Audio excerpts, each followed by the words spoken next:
നൻപാ. അപ്പോൾ ഇന്നത്തെ പരിപാടി എന്ന് വെച്ച് കഴിഞ്ഞാൽ നമുക്ക് ട്രാൻസ്പോർട്ട് കാർഡ് എടുക്കണം. ഇപ്പോൾ ഫ്രാൻസിലെ ഓരോ സ്ഥലത്തും ഓരോ നെയിമാണ് കാർഡിനൊക്കെ. അപ്പോൾ പാരീസിലാണെങ്കിൽ അതിന് നാവിയോ കാർഡ് എന്ന് പറയും, നാവിഗോ എന്ന് പറയും. പിന്നെ റെനീസിലാണെങ്കിൽ അതിന് കൊറീഗോ എന്ന് പറയും. അപ്പോൾ കൊറീഗോയുടെ ഓഫീസിലാണ് ഇപ്പം പോയിക്കൊണ്ടിരിക്കുന്നത്. എനിക്കറിയത്തില്ല സംഭവം എങ്ങനെയാണെന്നൊന്നും.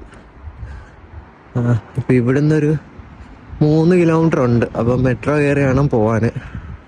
അപ്പോൾ ഞാനിവിടെ വീട്ടിൽ നിന്ന് ഇറങ്ങിയതേ ഉള്ളൂ. എന്തായാലും പോയി നോക്കാം. അപ്പോൾ മെട്രോ സ്റ്റേഷൻ എത്തി. ഞാൻ മെട്രോ കയറണം. അങ്ങനെ നമ്മൾ മെട്രോയിൽ നിന്ന് ഇറങ്ങി ഇപ്പം കാറിലെത്തി എറണാകുളം സ്ഥലത്ത്. ഇവിടെ തൊട്ട് വെളിയിൽ തന്നെ ഉണ്ടെന്നാണ് പറഞ്ഞത് കൊറിയയുടെ ഓഫീസ്. ഞാൻ അവിടോട്ടാണ് പോകണ്ടേ. അങ്ങനെ കൊറിയയുടെ ഓഫീസ് ഞങ്ങൾ ഇവിടെ ഇടിച്ച് തൊട്ട് മുകളിലാണ്. പിന്നെ ഇവിടെ എസ്കലേറ്റർ ഇല്ലേ, നമുക്ക് പോകണ്ട, നടന്ന് കയറി പോകണ്ടെങ്കിൽ ഈ റൈറ്റ് സൈഡിൽ നിൽക്കുക.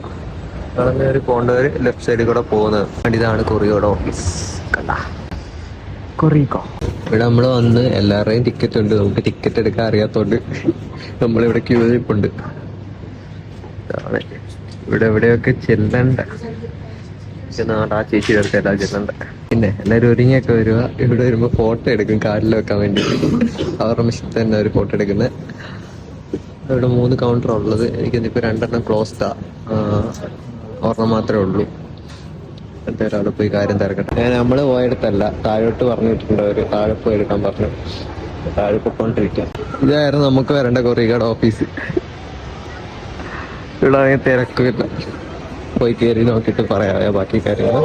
ഫസ്റ്റ് ഒന്ന് ടിക്കറ്റ് എടുക്കണം. അതുകൊണ്ട് ആ ഒരു സാധനം ഉണ്ടല്ലോ, അതുകൊണ്ട് അതിൻ്റെ ടിക്കറ്റ് എടുക്കണ്ടേ. എന്നിട്ട് ബോർഡിൽ കാണിക്കുന്ന നമ്പറിട്ട് വെയിറ്റ് ചെയ്യണം. നമ്മുടെ നമ്പർ ആവാൻ വേണ്ടിയിട്ട് അവിടെ കാണിക്കും. കണ്ട അങ്ങനെ കാർഡ് എടുത്തു. പാസ്പോർട്ട് മാത്രം മതി ഇവിടെ കൊറിയോ കാർഡ് എടുക്കാൻ വേണ്ടി. അങ്ങനെ കാർഡ് എടുത്തു. പിന്നെ ഇവിടെ 1 വർഷത്തേക്ക് സബ്സ്ക്രൈബ് ചെയ്യുകയാണെങ്കിൽ നിങ്ങൾക്ക് അത്രത്തോളം പൈസ ലാഭിക്കാൻ പറ്റും. പിന്നെ മാസം മാസം ചെയ്യുന്നവരുണ്ട്. അപ്പോൾ അതൊക്കെ നിങ്ങളുടെ ഇഷ്ടം. അപ്പോൾ ഓക്കെ, ബൈ.